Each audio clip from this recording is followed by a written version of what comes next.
Hi everyone, it's Robert and Irina with AnimalHouseRocks.com, and you're looking at Ginger. She is a purebred Bengal and the newest member of our family, and she's obviously eating at the food bowl. A little bit of a messy eater, but that's good. She needs to put some weight on. Ginger is a little shy, but she's doing very well over the past week since we've had her. Can you make any more noise? Looking into the cupboards when I open them up, helping me with cooking, and the first to have her nose in the refrigerator when the refrigerator door opens. I don't know if you just saw her back legs there, but they look a little bit different than normal domesticated cats. That's just because she's very acrobatic. She came from a wild cat. Well, they all did, but she's just a few generations away from a wild cat, so they need the leg strength and the shape of the legs to be able to jump up into trees and jump high and obviously move quickly. It's almost that leg structure of the cheetah. The cheetah, which is a very long-legged, slender cat and the fastest animal in the world. She just noticed another cat coming up, and there's Maximus right there.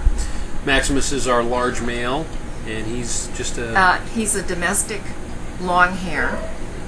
We acquired him as a kitten. I went to get my hair done, and I saw this kitten running around, and people were feeding it pizza, and he was just filthy with car grease all over him. I didn't even know he had any white on him. He was so dirty. So I brought him home. You know, Robert's like, what have you got there? I thought you went to get your hair done. Yeah, there he is again. He's going to make a couple other cameos, and he's also on our website, www.animalhouserocks.com. You can see a pretty good picture of him in there. We're going to be adding more pictures of all of our babies and getting more video of Ginger. This is the first video opportunity we had with her. She hid for the first couple of days, but now she's out and about and much more social. And hopefully Maximus won't clog up the camera the next time. Right. Well, Maximus really likes Ginger. Yeah, I think she's sweet on him as well. Oh yeah, she's real sweet on him, and she smoozes him and rubs up against him, and he doesn't know how to react with that, and he's completely taken. Here she comes. You're going to get a close-up of her. She has beautiful green eyes. There's Tiffany. She's our calico. She's probably the smallest cat in the house. See what that is? Was. Yeah, she was. Until Ginger came. Now watch this. You're going to see her rosettes and her stripes. It's gorgeous. And we're going to tell you more about Bengals here in just a moment.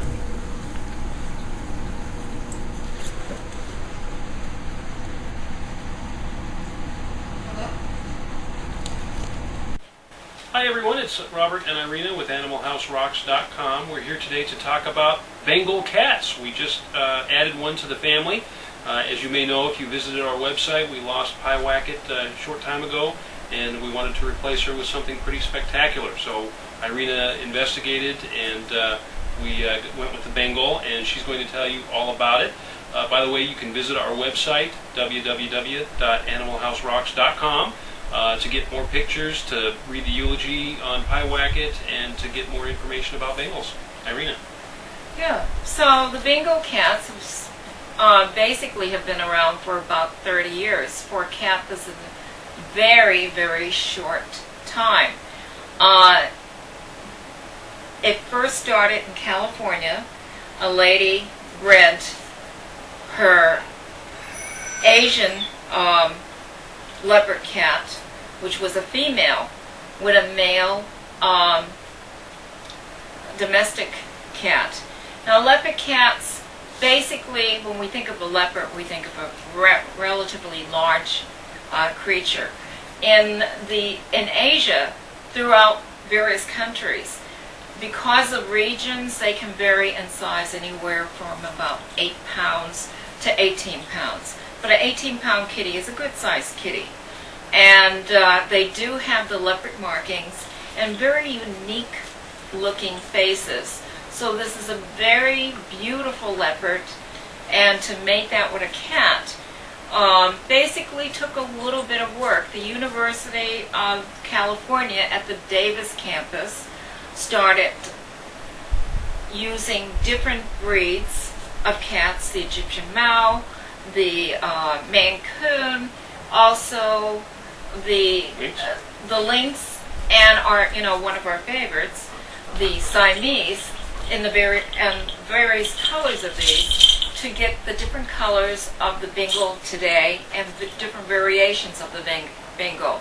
So they can go from a seal point color, a dark chocolate brown, to light gray because of the coloring of the lynx and the Egyptian Mau.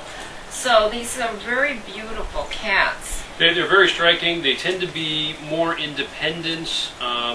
If you want a lap cat, you might need to get a kitten and really handle it and work with it.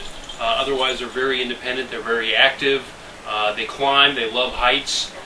They love to scratch. So make sure you have scratch pads or your scratch carpeting to continue to do that. Our cat, Ginger, was about 2 years old when we got her, so she's still acclimating to the house, as you probably saw from the earlier video that accompanies this. And but she's doing quite well. She's socializing with the cats. She's getting along with Erica. She loves Irina. She's still tentative about me, but she's in fact, she went to Erica before she went to either one of us. Believe it or not. They were, buds a lot earlier. They're very athletic cats. So they love jumping on high things. They can open up cupboard doors, turn off lights and various things, and they can do tricks. But any cat is not like a dog. You really have to give them treats, and they won't do little tricks unless they really want to. So basically, I think for people who are looking for something a little different and are ready to throw down some coins, because these are not cheap, they can go into thousands of dollars. And basically, if you see anyone advertising a bingo and they say F status in front of it, F1, F2, or whatever, realize that you are not getting 4 generations of bingo to bingo. You're getting a bingo to leopard cat, like 50%, 30%, or 60%. And be more aware that as prettier that it is to the leopard, you're going to have problems in, they are going to be shyer, to the point of taking off and hiding. And then also they are going to be very difficult to litter box train. And if you have a pet, it's very difficult having a cat if it's not going to be litter box trained. Especially when you spend a lot of money on it, but not just a cat, the furniture, everything. So you definitely want to know. $4,000 for a cat, you really want it to be, you don't want it, messing up all your furniture. You want to make sure you're buying the right cat for you, and so if you can stay away from the F ratings, the feral ratings, you're probably doing yourself a favor. But if you don't care about your furniture and you would rather do that, well, then that might be the pet for you. Now, also, please watch out of people who say bingo mix. You know what? Just realize the minute they say that, you're buying a tabby cat. So, there's nothing wrong with a tabby. We have a tabby, and little Morgana is one of the cutest little tabbies. Tabbies are adorable. But, don't throw out dollars for a cat that you can go down the street and pick up. So, basically, there are some people out there that will say anything for people to drop down money. So just buyer beware, make sure you do your research in advance, especially if you want one of these cats. They're in high demand, so a lot of people are saying that they have a Bengal or Bengal mix when they may not, so just be very careful. Thank you. And like anything, do your homework or have us review it for you. That's right. And thanks for watching. We'll talk to you next time. Bye-bye. Bye.